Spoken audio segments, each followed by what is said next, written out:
कहानी शुरू होती है अफ्रीका के कालाहारी जंगलों में रहने वाले आदिवासियों के साथ। ये आदिवासी आज की आधुनिक दुनिया से दूर अपने ही तौर तरीकों से अपना जीवन व्यतीत कर रहे होते हैं और यहाँ पर किसी भी तरह का कोई भी नियम कानून एग्जिस्ट नहीं करता। ये जंगल ही इनकी पूरी दुनिया है और इनकी इस दुनिया में सही गलत जैसी कोई चीज़ नहीं है। इन लोगों के पास शिकार करना और अपनी फैमिली के लिए खाना इकट्ठा करना, इसके अलावा इन लोगों के पास कोई और काम नहीं है। यहाँ पर सभी लोग अपनी फैमिली के साथ मिलजुल कर रहते हैं। जिस धरती पर वो रह रहे हैं वो गोल है कि चपटी, ये भी उनको नहीं पता, क्योंकि ये लोग अपनी इस दुनिया के बाहर यानी कि जंगल के बाहर कभी नहीं गए थे। हमारी मूवी का नायक टपकलो अपनी फैमिली के साथ नॉर्मल लाइफ जी रहा होता है।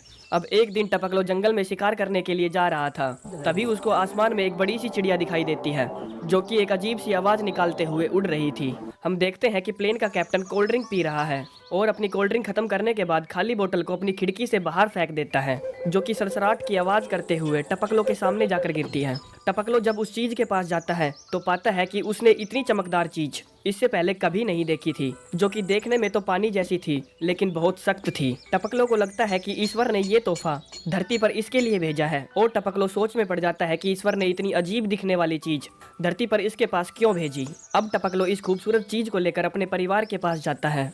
उन्होंने इससे पहले इतनी खूबसूरत चीज़ कभी नहीं देखी थी। ये सभी आश्चर्यचकित थे कि ईश्वर ने इतनी अजीब चीज़ हमारे पास क्यों भेजी और अब इसको धीरे धीरे काम में लिया जाने लगा। इसकी लंबाई, चौड़ाई और चिकनाई के हिसाब से इसे सांप की चमड़ी को संभाल कर रखने में भी उपयोग किया जाने लगा और अब धीरे धीरे इसको सभी कामों में इस्तेमाल किया जाने लगा और इस अजीब सी दिखने वाली इस चीज़ के इस्तेमाल से इनके कई मुश्किल काम आसान हो जाते थे।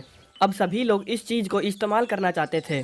धीरे धीरे सभी लोगों को इस चीज़ की ज़रूरत पड़ने लगी। ये चीज़ इन आदिवासियों के जीवन में इतनी ज़्यादा इम्पोर्टेंट हो जाती है कि वो कोई भी काम इस चीज़ के बिना नहीं कर सकते। अब सभी लोगों में उस चीज़ को पाने के लिए झगड़े शुरू हो जाते हैं और शांति से रहने वाले इन आदिवासियों में जलन जैसे, ईर्ष्या जैसे सिम्टम्स उत्पन्न होने लग जाते हैं। टपकलो ये सब देख रहा होता है और वो ईश्वर पर गुस्सा होता है और सोचता है कि शायद ये चीज़ श्रापित है। ईश्वर ने शायद ये चीज़ गलती से हमारे पास भेज दी है, इसीलिए लोगों पर इस चीज़ का बुरा असर हो रहा है और वो गुस्से से ईश्वर को वो चीज़ वापस लेने के लिए बोलता है। अब ये चालाक खोपड़ी उस बोतल को ऊपर खुले आसमान में फेंकता है, लेकिन वो चीज़ वापस से नीचे आकर गिर जाती है।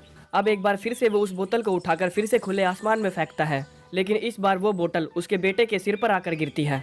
अब इस अजीब सी दिखने वाली चीज़ के कारण टपकलो और उसकी फैमिली को बहुत सारी परेशानियां झेलनी पड़ती है। टपकलो रात को एक सभा बुलाता है और बताता है कि शायद ये चीज़ श्रापित है। ईश्वर ने शायद ये चीज़ गलती से हमारे पास भेज दी है, इसीलिए वो इस श्रापित चीज को पृथ्वी के आखिरी छोर पर फेंक कर आएगा और टपकलो की इस बात से सारे आदिवासी एग्री हो जाते हैं। अगले दिन टपकलो उस बोतल को लेकर पृथ्वी के आखिरी छोर पर फेंकने के लिए निकल पड़ता है। दूसरी तरफ हम देखते हैं कि कुछ आतंकवादी देश के प्रेसिडेंट पर हमला कर देते हैं। वो अंधाधुंध गोलियां चलाते हैं। इसके बाद वो वहाँ से भाग जाते हैं और यहाँ की निकम्मी पुलिस इनका पीछा करती है। हम देखते हैं कि प्रेसिडेंट की जान बच गई है। प्रेसिडेंट बताते हैं कि ये हमला सैम ने करवाया था, उनको ढूंढो और मार डालो।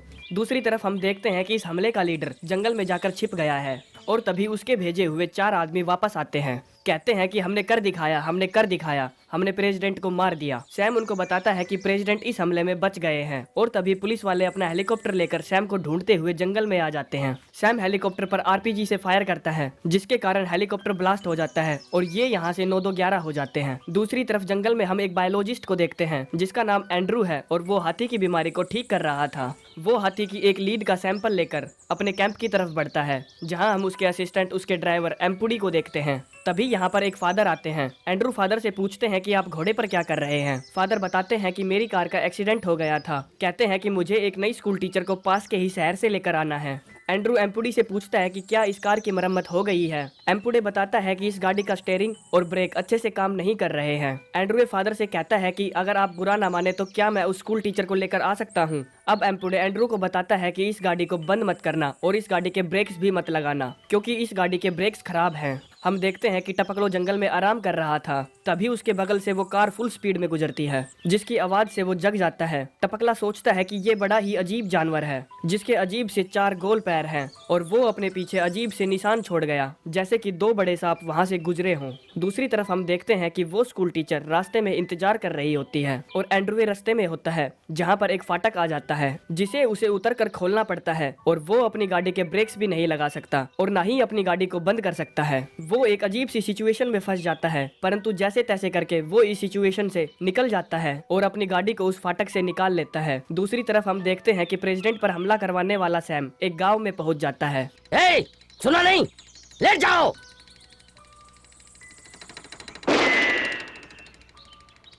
जहाँ से वो पेट्रोल और खाने का सामान चोरी करता है। और अब एंड्रू भी स्कूल टीचर के पास पहुंच जाता है, जहाँ पर वो गाड़ी से उतरकर पत्थर को उठाने के लिए दौड़ता है और अपनी गाड़ी को पीछे जाने से रोकता है। वो स्कूल टीचर के पास जाता है और अजीब अजीब हरकतें करने लगता है, क्योंकि उसने इतनी खूबसूरत लेडी इससे पहले कभी नहीं देखी थी। और तभी हम अपनी मूवी के नायक टपकलो को देखते हैं, जो कि उस बोतल को पृथ्वी के छोर पर फेंकने के लिए जा रहा था। उसे रास्ते में एक आदमी मिलता है, वो उसके पास जाता है जहाँ पर उसकी बंदूक रखी हुई थी। टपकलो उस बंदूक को उठाता है और कहता है ये तो बड़ी ही मजेदार लकड़ी है। ये देखकर वो आदमी अपने दोनों हाथ ऊपर कर देता है और वहाँ से भाग जाता है। दूसरी तरफ हम देखते हैं कि एंड्रू स्कूल टीचर को लेकर जा रहा होता है। रास्ते में उसकी गाड़ी पानी में फंस जाती है। एंड्रू स्कूल टीचर को अपनी गोद में उठाता है और वो भी पानी में गिर जाता है। अब स्कूल टीचर भी पानी में भीग जाती है। इसके बाद वो अपने कपड़े चेंज करने के लिए जंगल की गहराइयों में जाती है और एंड्रू अपनी कार से केबल निकालता है, जो कि उसकी कार के फ्रंट में लगी हुई थी, जिससे कि वो अपनी गाड़ी को खींचकर यहाँ से बाहर निकाल सकता है। और तभी टपकलो भी स्कूल टीचर के पास पहुंच जाता है। उसने इससे ज्यादा बदसूरत इंसान आज से पहले कभी नहीं देखा था।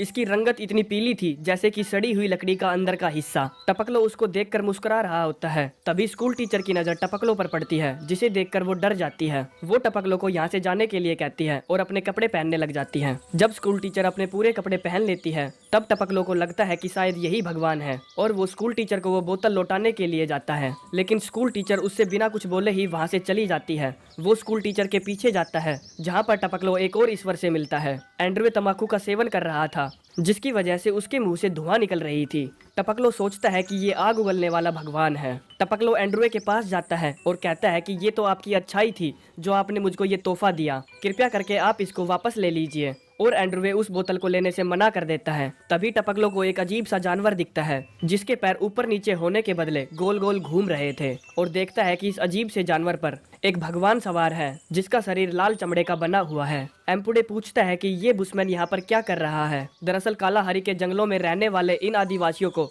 बुशमैन कहा जाता है। इसीलिए एम्पुडी ने पूछा कि ये बुशमैन यहाँ पर क्या कर रहा है। एंड्रू बताता है कि ये हमें कुछ बताने की कोशिश कर रहा है, लेकिन हमें कुछ भी समझ में नहीं आ रहा, क्योंकि इन लोगों को बुशमैन लोगों की लैंग्वेज नहीं आती। अब एम्पुडे टपकलो से पूछता है कि तुम यहाँ पर क्या कर रहे हो। टपकलो कहता है कि मैं यहाँ पर ईश्वर का दिया हुआ ये तोहफा लौटाने आया हूँ, जो कि मुझे ईश्वर ने दिया था। एम्पुडे कहता है कि हमें ये नहीं चाहिए, तुम इसे कहीं पर भी फेंक दो। टपकलो ये बात सुनकर बहुत ज्यादा दुखी हो जाता है और सोचता है कि ईश्वर उसके साथ बहुत नाइंसाफी कर रहे हैं। अब वो खुद ही इस बोतल को पृथ्वी के आखिरी छोर पर फेंकने के लिए निकल पड़ता है। अब टपकलो को रास्ते में एक बकरियों का झुंड दिखता है। टपकलो को भूख भी लगी थी, इसीलिए वो झटपट एक बकरी को मार गिराता है, और ये सब देखकर उन बकरियों का चरवाहा अपनी साइकिल उठाकर वहाँ से भाग जाता है। टपकलो सोचता है कि वो अपने परिवार को दावत के बारे में बताने के लिए जा रहा है, और तभी अजीब से दिखने वाला गोल पैरों वाला जानवर उसके पास आता है, जिसमें से वो चरवाहा और पुलिस वाला उतरता है। बुशमैन उनसे कहता है, आओ तुम भी बैठो, तुम भी खाओ, पर्याप्त मांस है हमारे पास।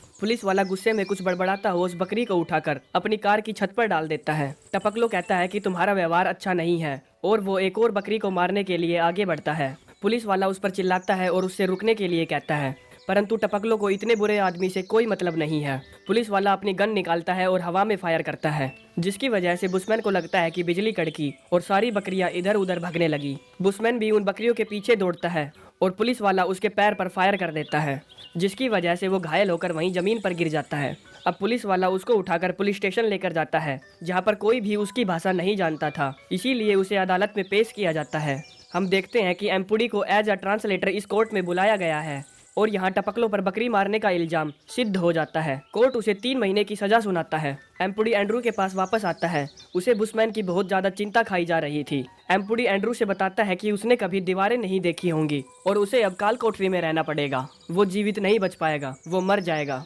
क्योंकि उसे खुले आसमान में रहने की आदत है। हम देखते हैं कि टपकलो काल कोठरी में बंद है और वो यहाँ पर सिर्फ खिड़की को देखता रहता है।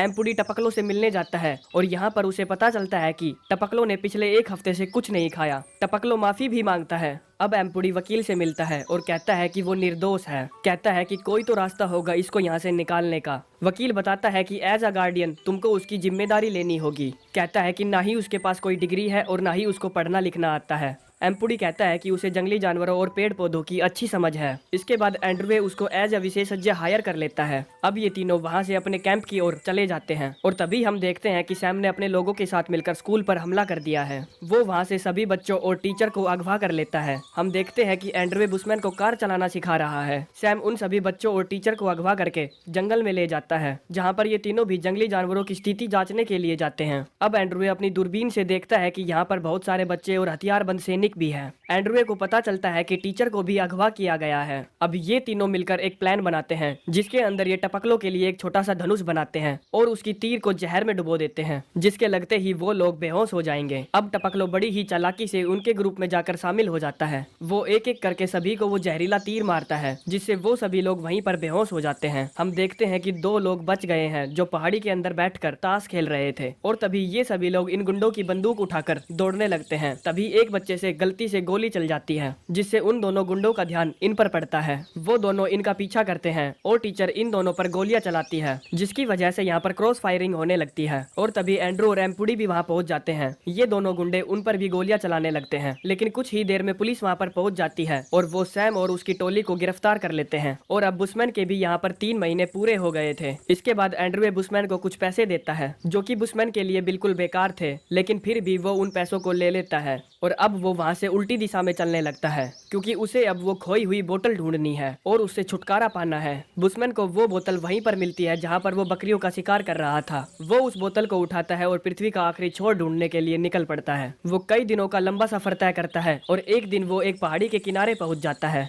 जहाँ पर बहुत सारे घने बादल थे। बुशमैन को लगता है कि यही पृथ्वी का किनारा है और वो उस श्रापित बोतल को वहीं फेंक देता है और अब वो अपनी फैमिली के पास वापस आ जाता है। यहाँ पर सभी लोग उसको देखकर बहुत ज्यादा खुश हो जाते हैं। मूवी में जिस बुशमैन ने टपकलों का रोल प्ले किया है, वो हकीकत में एक रियल बुशमैन है, यानी कि कालाहारी के जंगलों में रहने वाला एक सच्चा आदिवासी है। इस मूवी के लिए डायरेक्टर ने जब उसको अपॉइंट किया था, तब उसे $300 कैश ऑफर किया था, लेकिन टपकलों ने उन पैसों को वहीं पर फेंक दिया था। इस मूवी की सक्सेस के बाद God must be crazy part 2 के लिए उसको $5 लाख कैश ऑफर किया गया था। अपने करियर में टपकलों ने अब तक कुल 5 फिल्में की हैं, जो कि लगभग सारी की सारी बॉक्स ऑफिस पर सक्सेसफुल रही। अगर आप लोगों को हमारा एक्सप्लेनेशन अच्छा लगता है तो कृपया करके कमेंट जरूर करें। इसी के साथ चलते हैं, मिलते हैं नेक्स्ट वीडियो में।